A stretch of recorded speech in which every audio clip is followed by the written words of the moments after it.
Shalom teman-teman self-reflection dimanapun berada. Apa kabarnya hari ini? Tentu kabar baik ya, dan penuh dengan rasa syukur. Bagaimana nih dengan rekanku Iren? Apa kabarnya? Puji Tuhan, kabarku baik, Rece. Bagaimana denganmu? Puji Tuhan, kabarku juga baik Iren. Nah, sepertinya tidak perlu berlama-lama lagi nih Ren. Untuk para pendengar, kembali lagi bersama kami di podcast Self-Reflection dengan tema Orang Benar di Mata Tuhan.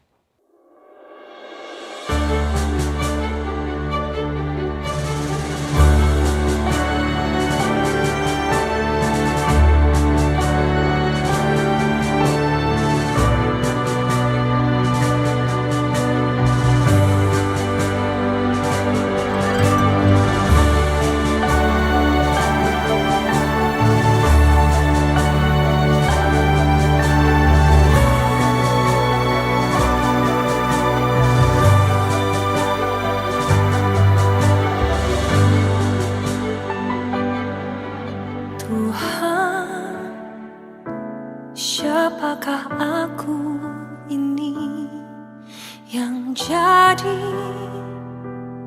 biji matamu? Tuhan,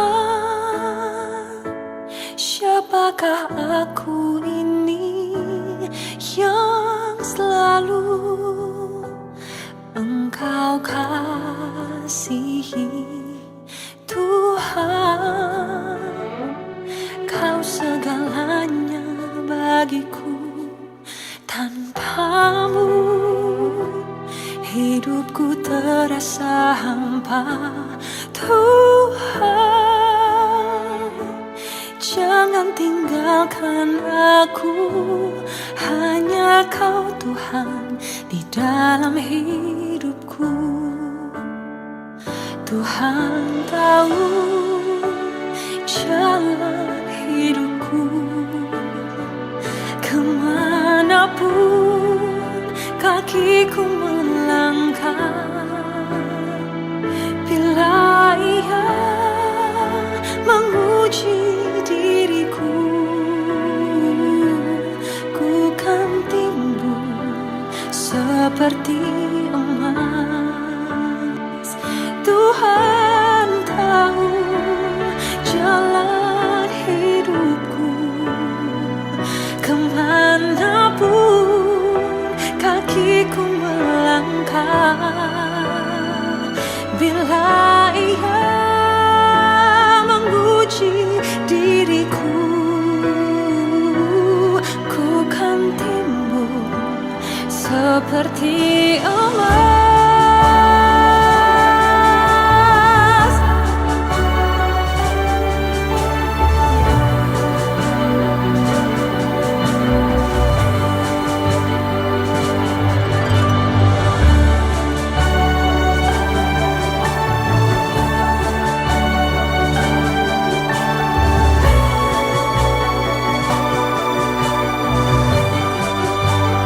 Kau El Shaddai, penuh kasih dan sayang. Kau El Shaddai, memberi lebih dari cukuplah kasih-Mu. Pulihkanku,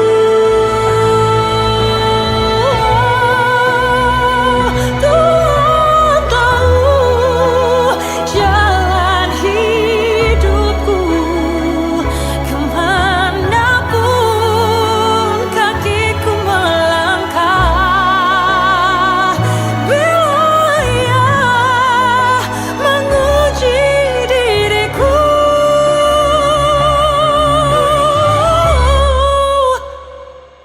ku kan timbul seperti emas.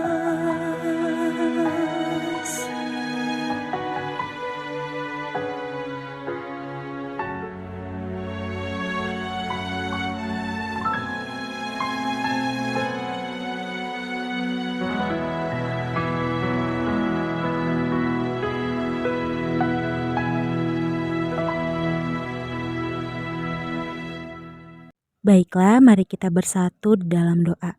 Bapa yang baik, terima kasih Tuhan atas segala berkat yang Kau berikan kepada kami Tuhan, sehingga kami Tuhan bisa berbagi cerita mengenai topik orang benar di mata Tuhan. Kiranya Tuhan, firman yang disampaikan nantinya Tuhan bisa kami terapkan dalam kehidupan kami sehari-hari. Kiranya Tuhan Kau memberikan hikmat kepada kami Tuhan, agar selalu senantiasa Tuhan untuk berbagi cerita, untuk berbagi renungan pada hari ini. Bapa, apapun yang terjadi kepada kami Tuhan, kami serahkan ke dalam tangan-Mu, dalam nama-Mu Tuhan Yesus Kristus, Sang Juru Selamat yang hidup. Amin. Saja pada topik kita hari ini adalah orang benar di mata Tuhan, yang terambil dari Mazmur 34 ayat 12 sampai 18. Saya akan membacakannya untuk kita semua. Marilah anak-anak, dengarkanlah aku. Takut akan Tuhan akan kuajarkan kepadamu. Siapakah orang yang menyukai hidup, yang mengingini umur panjang untuk menikmati yang baik? Jagalah lidahmu terhadap yang jahat dan bibirmu terhadap ucapan-ucapan yang menipu. Jauhilah yang jahat dan lakukanlah yang baik. Carilah perdamaian dan berusahalah mendapatkannya. Mata Tuhan tertuju kepada orang-orang benar, dan telinganya kepada teriak mereka minta tolong. Wajah Tuhan menentang orang-orang yang berbuat jahat untuk melenyapkan ingatan kepada mereka dari muka bumi. Apabila orang-orang benar itu berseru-seru, maka Tuhan mendengar dan melepaskan mereka dari segala kesesakannya. Baiklah saudara-saudara, di ayat sebelum nas ini, pemazmur menyampaikan kesaksian bagaimana peran Tuhan pada masa-masa sulit yang dihadapinya. Pemazmur bersaksi bahwa bukan karena kemampuannya dapat terhindar masalah, tetapi semua adalah campur tangan Tuhan yang menyelamatkannya. Pemazmur mencari Tuhan dan berseru kepada Tuhan dalam kesesakannya. Dan Tuhan mendengar dan menyelamatkannya dalam setiap usahanya yang melepaskan diri dari setiap masalah. Dia tidak pernah untuk meninggikan sendiri sekalipun banyak orang yang bernyanyi-nyanyi tentang kehebatannya. Tetapi pemazmur selalu takut akan Tuhan karena semua kemampuannya itu adalah pertolongan Tuhan. Dalam nas ini, sebagai kelanjutan kesaksiannya, pemazmur hendak memberitahukan dan mengajarkan kesaksiannya itu untuk diteladani dan diikuti oleh generasi selanjutnya, bahwa pertolongan dan penyertaan Tuhan sungguh nyata bagi orang yang takut akan Tuhan. Jika pertolongan penyertaan Tuhan sungguh nyata, hendak menikmati kebaikan Tuhan dalam kehidupan kita ini, maka jadilah orang yang takut akan Tuhan, sebab inilah yang menjadi kunci memperoleh kebaikan hidup dari Tuhan. Mata Tuhan selalu memperhatikan dan telinga Tuhan selalu mendengar kepada orang benar, yaitu orang yang takut akan Tuhan. Maka kita tidak akan ragu pada pengharapan kita kepada Tuhan. Sekalipun kita berada pada masa-masa sulit, pertolongan Tuhan pasti akan nyata. Sebab mata Tuhan melihat dan telinga Tuhan mendengar kita karena selalu hidup dalam takut akan Tuhan. Dalam nas ini, pemazmur lebih luas lagi menjelaskan tentang seorang yang takut akan Tuhan, itu yakni menjaga lidah dari yang jahat dan bibir dari ucapan yang menipu. Seperti yang kita ketahui, lidah, mulut maupun bibir sangat besar perannya dalam kehidupan kita. Hal ini dapat kita ketahui dari peringatan-peringatan yang tertulis dalam beberapa nas Alkitab. Beberapa nas Alkitab mengatakan bahwa hidup dan mati dikuasai oleh lidah. Lidah adalah api yang dapat membakar. Lidah adalah pena juru tulis yang mencatat tindakan hidup kita. Tuhan Yesus mengajarkan kita bahwa yang diucapkan mulut meluap dari hatinya. Bahwa sumber dari segala perkataan lidah, mulut atau bibir itu berasal dari hati. Bahwa hati setiap orang yang takut akan Tuhan akan selalu diterangi oleh kebenaran firman Tuhan, sehingga yang keluar dari pembendaharaan mulutnya adalah yang baik. Hal yang mendasar membedakan manusia dengan binatang adalah kemampuan manusia berkomunikasi dengan diri sendiri. Bahwa manusia mampu bertindak berdasarkan pertimbangan hati nurani, standar kepantasan dan empati kepada orang lain. Manusia mampu menunda tindakannya untuk berpikir tentang dampak kepada orang lain, namun di era media sosial saat ini, kemampuan berkomunikasi interpersonal ini mulai memudar. Justru media sosial mendorong semua penggunaannya untuk berpikir dan bertindak serba cepat, praktis, dan otomatis tanpa merujuk kepada kriteria yang baku. Nah, yang kedua yaitu menjauhi yang jahat atau melakukan yang baik. Seperti yang kita ketahui, Tuhan adalah sumber dari segala kebaikan, sehingga tidak ada teladan yang lebih besar lagi dari kebaikan Tuhan dalam hidup kita, dan tidak ada penyertaan kebaikan yang lebih besar selain dari perbuatan besar Allah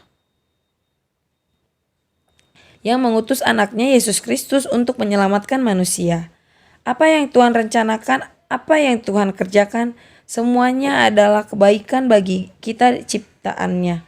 Dia tidak merancang yang jahat kepada kita, maka yang Tuhan harapkan dari diri kita adalah menjadi orang-orang yang menghidupi kebaikan. Melakukan yang baik berarti kita menghidupi teladan dari sikap Tuhan, yaitu adalah pengampunan, kepedulian, dan memberi diri untuk kebaikan bagi orang lain. Perbuatan baik dibutuhkan inisiatif tanpa menunggu orang berbuat baik kepada kita. Sebab demikianlah kebaikan Tuhan kepada kita, Dia tidak menunggu kita bertobat, baru Dia menunjukkan kasih-Nya, tetapi Dia menunjukkan kasih-Nya kepada kita yang masih berdosa. Dengan demikian nyatalah kasih Tuhan yang besar atas hidup kita. Tuhan Yesus ajarkan di Matius 7 ayat 12, segala sesuatu yang kamu kehendaki supaya orang berbuat kepadamu, perbuatlah demikian juga kepada mereka. Itulah isi seluruh hukum Taurat dari kitab para nabi. Nah, yang terakhir yaitu mencari dan mengusahakan perdamaian. Dalam ucapannya bahagia, Tuhan Yesus dikatakan, berbahagialah orang yang membawa damai, kepada mereka akan disebut anak-anak Allah. Bahwa anak-anak Allah akan melakukan apa yang dilakukan Allah, yaitu membawa damai sejahtera ke dalam dunia ini. Nah, Ren, mengenai renungan kita hari ini, aku punya pengalaman nih dalam hidupku. Seperti yang kita ketahui, kita sebagai manusia mungkin tidak lepas dari membicarakan orang lain. Ya, terutama biasanya seperti kita perempuan, ya bukan berarti laki-laki juga tidak ya. Seperti kita ketahui, perempuan apabila sudah berkumpul pasti tidak jauh dari yang namanya menggosipkan orang lain, baik yang jahat ataupun tidak. Tapi biasanya yang jahat sih. Seringkali kita tidak menyadari bahwa menggosipkan orang lain itu tidak benar di mata Tuhan. Hal itulah yang dapat menjadi pelajaran untuk kita, agar kita tidak selalu menggosipkan orang lain. Lebih baik kita membicarakan langsung dengan orang yang bersangkutan tersebut. Nah, Ren, bagaimana pandanganmu mengenai renungan kita hari ini? Apa ada juga yang ingin engkau sampaikan?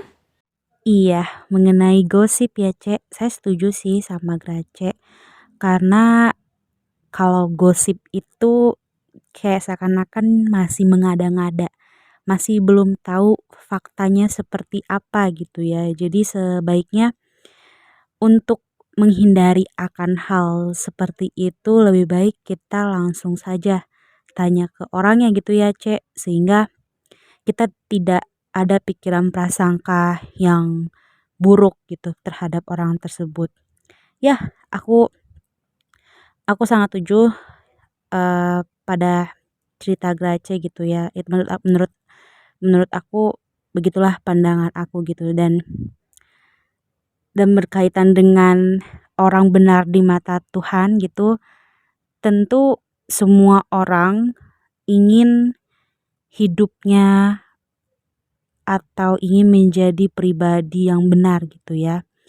Tidak hanya di hadapan Tuhan tetapi juga di depan sesama kita.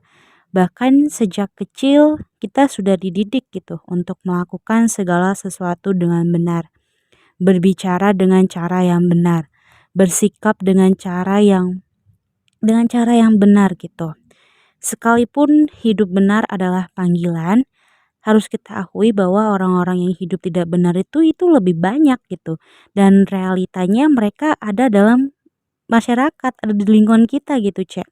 Dan di mana-mana kayak ada kekerasan, tidak hanya secara komunal tetapi bisa antara pribadi, bahkan dalam rumah tangga juga gitu ya, kayak ada KDRT gitu.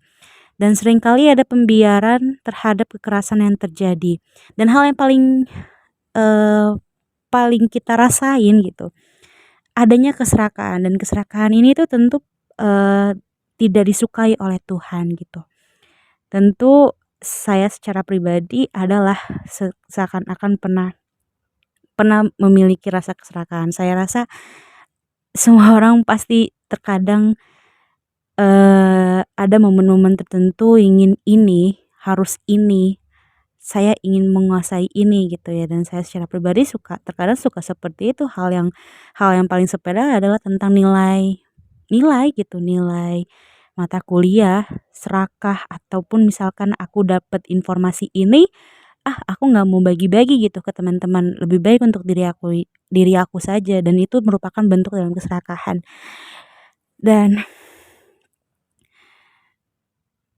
ya, bentuk bentuk hidup yang tidak benar lainnya lagi selain keserakahan gitu ya, adanya ketidaksetiaan, terutama terhadap pasangan, dan kebetulan kan aku masih masih gimana gitu ya, tapi hal yang teman-teman kalau misalkan punya pasangan, jangan berselingkuh gitu. Ini selingkuh ini udah marak banget gitu ya di lingkungan kita, masyarakat kita gitu. Ya, eee, manusia itu intinya diciptakan Tuhan itu sangat baik ya. Manusia diciptakan sangat baik di mata Tuhan dan mulia. Tetapi, patutlah kita dengan iman kita kepada Tuhan, menjadi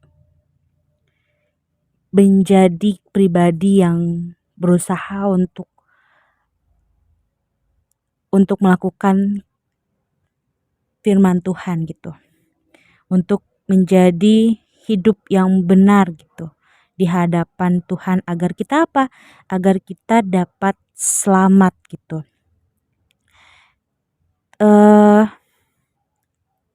Ya mungkin itu sih yang bisa aku ingin sampaikan gitu, yang berkaitan dengan orang benar di hadapan Tuhan. Ini menarik ya, topiknya. Mungkin itu, Grace. Wow, sangat menarik ya Ren kisahnya. Nah, saudara-saudara, seperti yang kita ketahui dari renungan tadi, baiklah kita menjadi seseorang yang takut akan Tuhan dengan menjaga lidah dari yang jahat dan bibir dari ucapan yang menipu, menjauhi yang jahat dan melakukan yang baik, mencari perdamaian. Itu tentu sudah menjadi ciri-ciri orang yang benar di mata Tuhan Yesus. Jangan lupa ya saudara-saudara, harus digarisbawahi bahwa kita haruslah menjadi seseorang yang takut akan Tuhan dan melakukan sesuatu yang benar di mata Tuhan Yesus.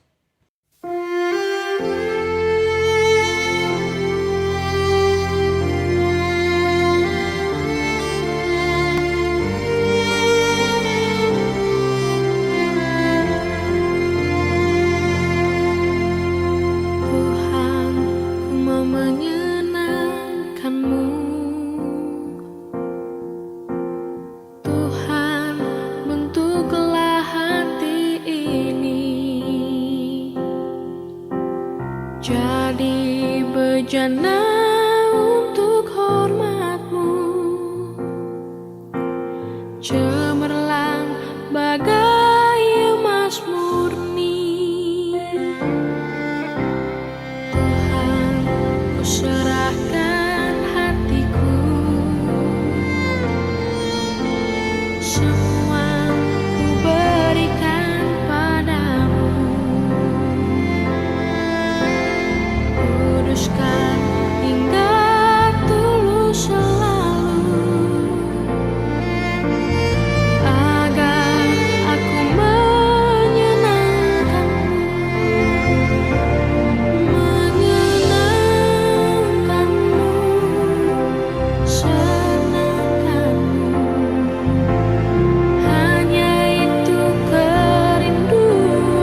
Mari kita bersatu di dalam doa. Bapa yang baik, terima kasih Tuhan atas segala berkat yang Kau berikan kepada kami Tuhan, sehingga kami Tuhan bisa boleh Tuhan mendengarkan firman-Mu, mendengarkan renungan-Mu, serta bisa berbagi cerita Tuhan pada hari ini, terutama pada topik orang benar di mata Tuhan. Kiranya Tuhan, kami Tuhan bisa menjaga ucapan kami Tuhan. Kiranya Tuhan, kami juga bisa melakukan yang baik Tuhan, seturut dengan firman-Mu, serta mencari dan mengusahakan perdamaian. Tuhan Yesus Kristus, kiranya juga Tuhan kami berdoa Tuhan untuk teman-teman kami yang sedang sakit. Kiranya Engkau Tuhan mengangkat segala penyakit yang ada di tubuh kami. Kiranya Engkau juga Tuhan memberkati segala kegiatan aktivitas kami Tuhan. Lindungilah kedua orang tua kami Tuhan, agar Tuhan bisa memberikan umur yang panjang kepada mereka, bisa memberikan kesehatan bagi tubuh dan jiwa mereka. Serta Tuhan bagi teman-teman kami yang sedang mencari pekerjaan, kiranya Tuhan Engkau memberikan lowongan pekerjaan Tuhan seturut dengan kehendak mereka. Serta Tuhan, kami juga berdoa Tuhan untuk teman-teman kami yang sedang mencari pasangan, kiranya Engkau telah mempertemukan pasangan yang seiman, yang sepadan dengan mereka seturut dengan kehendak-Mu juga. Tuhan Yesus Kristus, apapun yang terjadi kepada kami Tuhan, kami serahkan ke dalam tangan-Mu. Ampunilah segala dosa dan kesalahan kami Tuhan, agar kami layak menerima berkat yang Engkau berikan kepada kami. Dalam nama-Mu Tuhan Yesus Kristus, Sang Juru Selamat yang hidup. Amin. Baik teman-teman, kita sudah berada di penghujung akhir podcast hari ini. Terima kasih sudah setia mendengarkan podcast kami. Maaf bila ada salah kata. Tuhan Yesus menyertai dan memberkati kita semua. Sampai bertemu di podcast Self Reflection selanjutnya. Shalom.